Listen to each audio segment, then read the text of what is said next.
Hello students. Now we are going to study the next exercise of your course, exercise number 32, that is study of motivation. Now from the point of view of rural sociology and educational psychology, this is the last practical of that particular part regarding democracy, Constitution of India, that is going to be taught by Kalamkar sir. Okay. Now this is the last topic of uh, your course, educational psychology, last practical. Okay. Now in this practical we are going to study the meaning, definition, stages of motivation, also the importance and the theories of motivation. Now I have prepared two videos of this topic. First is related to the meaning, definition, stages of motivation. Second one is going to focus on theories of motivation. Okay, so first of all we will see what is the motivation. First of all, meaning of the motivation. So motivation is a Latin word that is nothing but to move, to make a particular person to carry out the work, that is to move a person to do a particular activity, to do a particular task. That is nothing but the motivation. In exam it is going to be asked, motivation is derived from Latin word dash dash, that is to move, that is means to move. It is going to be asked in fill in the blanks. Motivation is an art of getting work done by the people and thereby achieving the best results.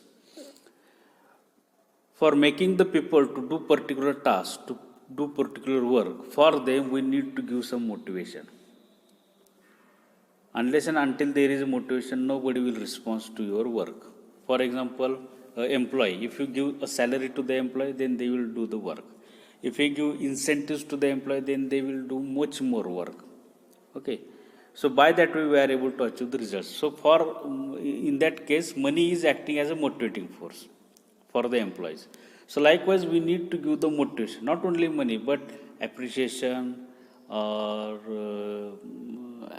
giving a value to the particular persons, giving value to the work of that particular person. By that way that person will try to achieve the results. Okay, so what is the definition of motivation then? It is a process of initiating conscious and purposeful action. Most important statement. Majority of this statement is going to be asked in the fill in the blanks. Dash dash is a process of initiating. Now process of initiating, that means to start. Okay. And which kind of actions we are going to take? A continuous and purposeful action. Conscious and purposeful action. Now conscious means by taking care we are trying to do that particular activity, and purposeful by keeping a purpose in our mind, by keeping a particular object in our mind we are trying to perform that kind of activity. Okay, so whatever the action which is purposeful and conscious, which we are trying to carry out, that action is called as, or the process of conducting or carrying out that particular action is called as motivation. Okay, so any work which we are going to perform, behind that work there is a particular purpose, and we are trying to carry out that work consciously. For example, eating, for example, drinking water, for example, running, for example, doing the study. For every and each task, behind that task there is a purpose. That means behind that task, behind that work activity, there is a reason. And because of that reason, we are trying to carry out that particular activity. So that reason, that purpose is nothing but the motivation. Another one, motivation is goal directing and need satisfying behavior. Two things are there. Goal directing. Goal means purpose, targets, or reason which you want to achieve. Okay. And need satisfying your need. By achieving that goal, by achieving that targets, your need is going to be satisfied. That is called as motivation. Okay. Another one, it may be defined as willingness to expend energy to achieve the goal. To achieve a particular goal, rewards, to achieve, for example, maximum marks in an exam, to pass through that exam, We try to expand our energy. We try to do the study hard. So willingness to try to do the study hard, that willingness is nothing but the motivation. Willingness means तुमची इच्छा. How you are, how much is your will, how much your urge to achieve that particular task. And to achieve that particular task, whatever energy you are giving, whatever the task you are doing, so that willingness to perform that kind of task is nothing but the motivation.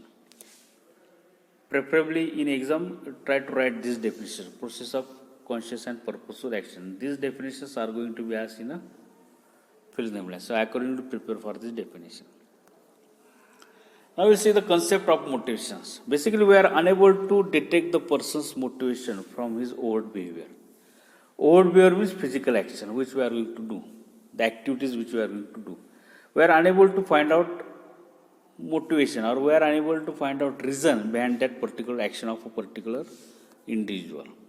The person himself may be unaware of motivation. Most of the time what happens? We are also unaware why we are going to perform that particular task. We are also unaware about the motivation behind that particular task. So how to find out the motivation then? So psychologists have able to provide a framework for analyze the motivation. How to find out that motivation behind a particular action of an individual. एखाद्या व्यक्तीच्या मागे जे एखाद्या व्यक्ती जे task करतो त्याच्यामध्ये काय motivation, काय reason आहे, how to find out that motivation. So for that, psychology has designed a framework. They have designed a particular structure. This framework, this structure is built upon the concept of need and drives. Whatever the framework is designed by the psychologists to find out the motivation behind a particular action, that framework, that structure is depend upon need and drives. Okay. Now what is the need? So needs are the psychological or environmental imbalance that gives rise to drives. First of all, need is arises, then drives are happen. Okay. Now what is actually need? It is a gap between what is and what should be. What is the present situation and what should be done in that situation so that we will get satisfaction. What is available, what is need to do. The gap between what is available and what is need to do, that is nothing but the need. Gap between what is and what should be. Here it is the psychological and environmental imbalance. Psychological, that means internal situation of an individual or human being. Environmental, that means external situation. If there is an imbalance between internal and external situation, then need arise. For example, if you have done a breakfast, then there is no need of food. So no need, or there is a balance between internal and external situation. But if you are hungry and if no food is available in an environment, then imbalance arises. You are hungry, that means your internal body or psychology says that I need a food, but no availability of the food is there in external situation. Then need arises. What you want? I need a food, I need a breakfast, I need something to eat. That I need something, that I need a food, I need a breakfast, that is nothing but the need. That is nothing but the need of the individual. Internal and external imbalance situation. When it arises, that is nothing but the need. So you need a food. Okay. So here it is said that it is gap between what is and what should be. What is? I need a food. What should be? Let us have a breakfast. What should be? I want a breakfast. Okay. The second concept on which the framework of motivation is dependent, that is the drives. Now drives are stimuli that arises from the need. First need generate and then drives arises. Okay. The term drive refers to any internal stimulus condition of the organism which impels it to activity. What is that? It refers to any internal stimulant condition, internal situation of the organism, internal situation of the individual, of a human being, which impels which makes that individual to carry out the activity, to perform that particular task. Because of that situation, we are trying to search the canteen, we're trying to search the food and try to eat that food. That is the drives. Hunger tells us, let us have food, or thirst tell us, I want water. So by that we try to search the water. So searching the water is the activity. And why we are trying to search the water or food? Because our body impels us to find out the water or food. Why our body impels us? Because of the stimulus situation which occur in our body. So that is that stimulus situation condition, internal stimulus condition, is nothing but the drives. So these body forces which activate human being are called drives. The body forces, internal forces of ourselves which activate us to perform a particular task. That body forces are nothing but the drives. So if we need a food, we are stimulated by hunger drive. Let us see. Hunger drives tells us, let us find the food. Okay. For example, hungry baby cries for food. Okay. Or if there is a body pain, another example, our behavior becomes disturbed. If there is a body pain, what our body tells us, let us try to solve that body pain. Let us try to minimize that pains. By that we are trying to approach to the doctor, or we are trying to take some medicine. That is the drives. Now there are two types of drives. One is unlearned drives and another one is learned drives. Unlearned drive, that means we are not going to learn it from anybody. Hunger, thirst, sex, domestic pain reduction. Now these are the unlearned drives, because of which we are trying to carry out the activities.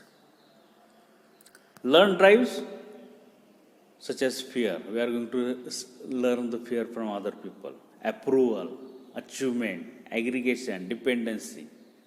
These things are depend upon the other peoples. We are going to learn it from other people.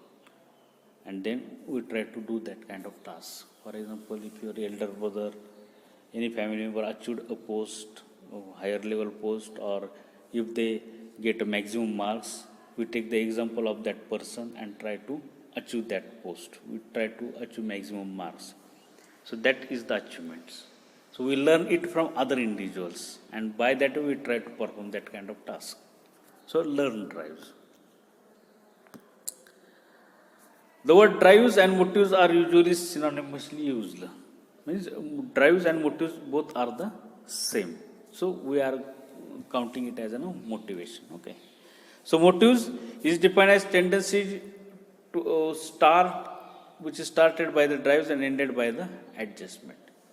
That means the actions which we are going to start with the help of drives, and then we are trying to satisfy it, or we are trying to do the adjustment.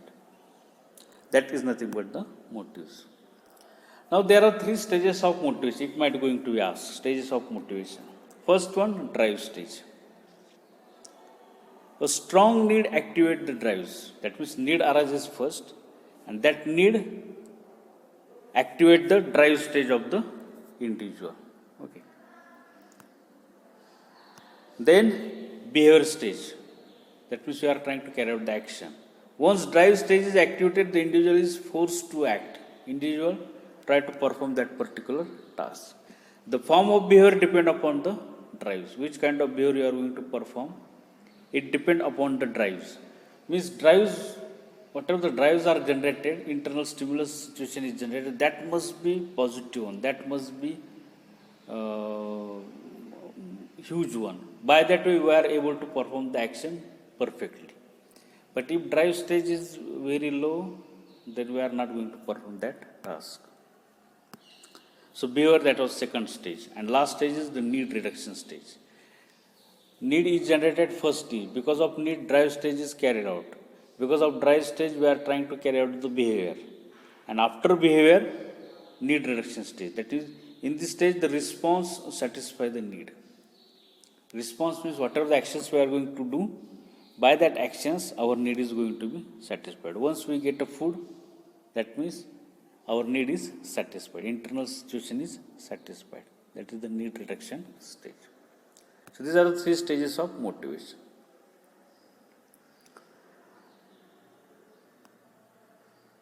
Now there are the theories of motivation, but we will learn these theories in a next lecture. Okay.